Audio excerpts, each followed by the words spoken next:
All right, friends, hello. I thought I wanted to do a little something to share with you guys, just to sort of play around. Somebody told me I needed to make my sort of setup a little bit more witchy looking, and I don't know if I can do that. So I have a bee, I have a plush bee, so that helps, right? Happy little plush bee.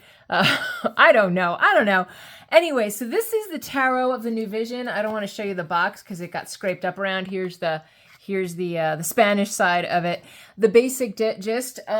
About 7 or 8 years ago, there was a big trend in tarot decks to sort of twist the modern imagery by giving literally different things in the frame.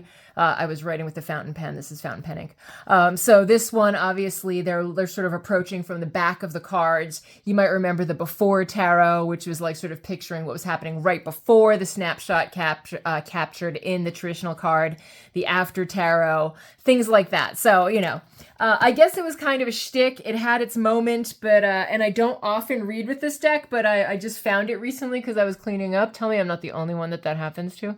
And so I thought it would be worthwhile to do a bit of a reading here. And what I wanted to do was because we had some terrible rain. Flooding took away a bunch of. We don't normally get this level of flooding up here. Like everything seems crazy. So I just wanted to do sort of what's up for the rest of the week reading for America in general, for the collective. This is not a love reading. This is a sort of a general forecast. And this way you could also get a little familiar with this deck and maybe you like it and you see that you kind of dig it. One thing I do like about it is the backs of the cards do not show if it's reversed or not. Sometimes that matters to people. I don't know if it matters to you, but it's there if you need it. So my standard, if I don't have an official layout, is a 5-card draw. It's just a 3-card with more fun. So over here we have the King of Wands, the Three of Swords, the Knight of Wands reversed, the Queen of Cups, and then the Moon reversed. So before we get into like the nitty gritty, when we look at a reading like this, one of the things we want to look at is, do we have any major arcana? And of course we do.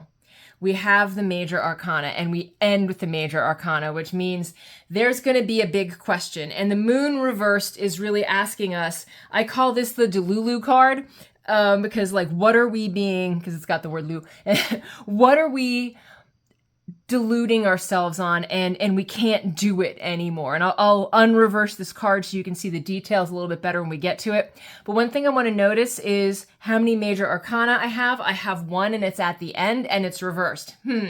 I also have three of court cards, which everybody complains about how much they suck at doing court cards. So we have 3 court cards to have fun with: 2 wands, 1 cup, and 1 sword. So we pretty much have, what are we thinking we're missing here, right? We've got our swords, we're missing pentacles. Right? So we're missing pentacles here. Whenever I look at something like this, I can say, all right, so we've got a lot of wands, a lot of business happening, 1 of each for air and water. We don't have any earth. We don't have any pentacles cards. So we want to take a look at, we don't know what to do with this information yet. We're just sort of giving a quick overview of what we got. We have 3 court cards, which are generally, I don't buy that they are specifically people, but maybe you do. They are definitely energies that are informing our lives. So when we start here, the King of Wands, obviously, he's the ruler, who is basically, the wand is sort of the growing power. He's not the boss. He's not the King of Swords. He's the guy, he's like the best boss. I always look at the King of Wands and be like, this is the non-toxic boss. Right? Because if it was reversed, to be a toxic boss. We have a non-toxic boss. We hear so much about toxic workplaces, right? He's the good one. He's the one you want. And so he's sitting on his throne, and because of this, the way this deck works, you see he's got family and a lion on the back of his throne. We're going to compare that with the Queen of Cups' throne here in a minute. This lets us know that his ability to be a good leader, his ability to be the non-toxic boss, the green flag boss, is based on his experiences with courage, his experience. I'm getting veteran. I'm getting someone who's a veteran who has a family. I don't know if this is an actual, I know, I just went through this whole thing saying court cards aren't people, and now I'm like getting real people-y vibes off of this one. Maybe it is. I'm getting that this is somebody who is a good leader, because they have tested courage. This isn't like he's lying down. He doesn't need to be up and roaring. He's not a showcase. He can relax now. Maybe a retired veteran. That doesn't really narrow it down. And we have, of course, that he has a family, that he is still very much with the wife. He's looking out over this kingdom. He's starting us off. He's looking out over America, if you buy this read, trying to be a good boss, trying to be a good leader. Of course, we have the Three of Swords, and I can't help but notice the rain, because we had rain that was absolutely devastating last night, and it's raining again right now. I don't know if you can hear it. And of course, in this card, what we're seeing, instead of just seeing the three with the heart with the three swords in it, we see that there are people, and what strikes me about this one is they're walking away. They don't care. They're like over it. Okay, so with the clouds and everything, it kind of like makes you think of like when there's a concert or something and it starts raining and people are like, yeah, I'll stick it out. And they'll be like, no, we're not sticking this out anymore. They're walking away. So somebody is seeing somebody really be vulnerable on the sort of the national stage, and they're just like, yeah, I got my own problems. I got other things. I'm not staying here for this. It's kind of brutal. Adds an extra brutal element to this card. All right, the Knight of Wands is reversed. I am going to flip it. I know I can see images upside down just as well as you can, but I like to, for this deck, I really like to flip it over to make sure I'm not missing any details. Remember, your Knight of Wands is when it comes to like a romance reading, he's your, sneaky link. He's the guy who's the one night stand guy. And here we see he's got his wand. He's ready to go. It's not a sword. He's not like a conqueror. But what's interesting is we have this group of people. He's like making this big show, and these people are unarmed.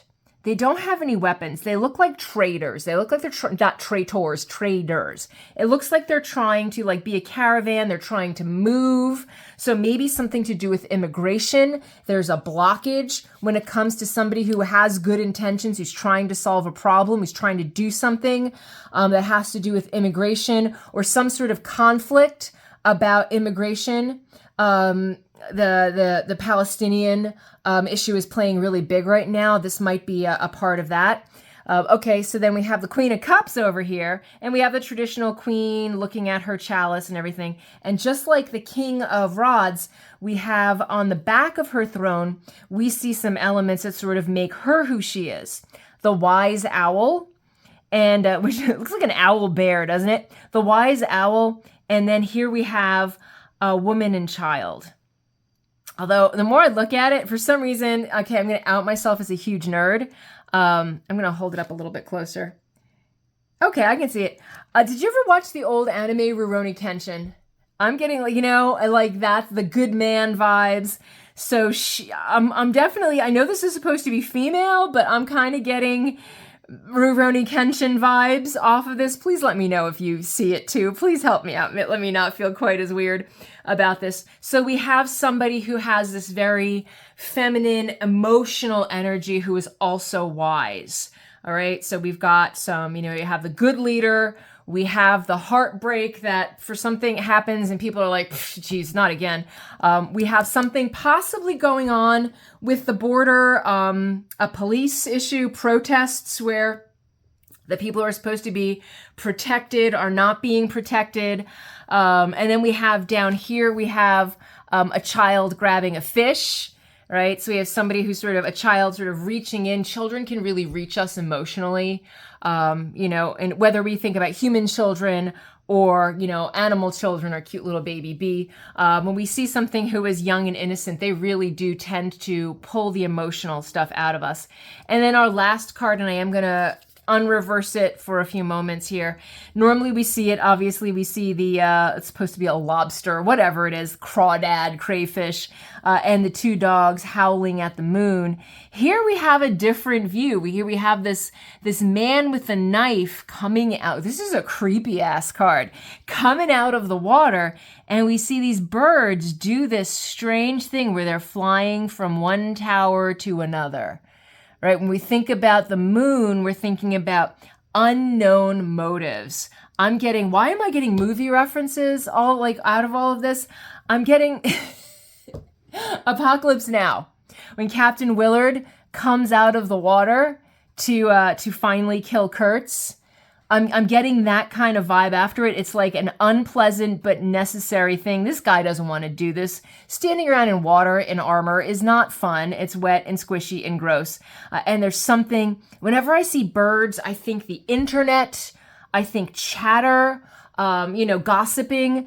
So here's someone who has been radicalized, maybe being driven by these birds to do something. But what do we do with the fact that it's blocked?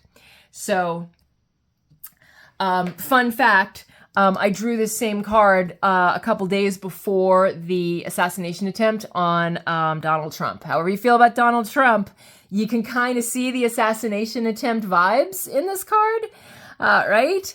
It does kind of fit. And then part of me is like, well, it can't mean the exact same thing. Like, that would be crazy. But it does mean like this reversed energy. I'm getting this idea. So we're getting this notion of something who's being sort of driven by something online, right? There's delusion. There are people who are believing a hoax. There are maybe people are believing a hoax about an assassination attempt or about a gas attempt.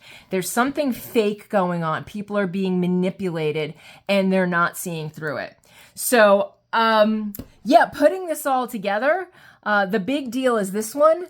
But we also have, we have these two upright leader figures, right? A queen and a king are our leaders who are trying, and this doesn't mean that one of them's a male, one of them's a female, but we have these two leaders, one of them who's more emotional, one of them who's more sort of rules-based, who sort of like gets everybody on the same team, the team player guy.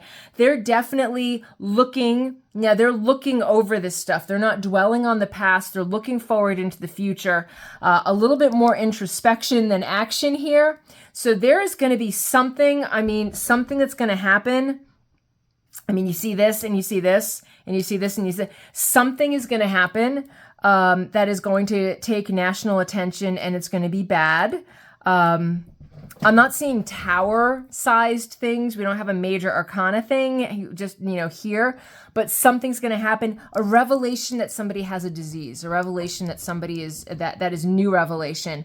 And then we have this card here, which indicates to us this show of force against people who don't really need a show of force against them.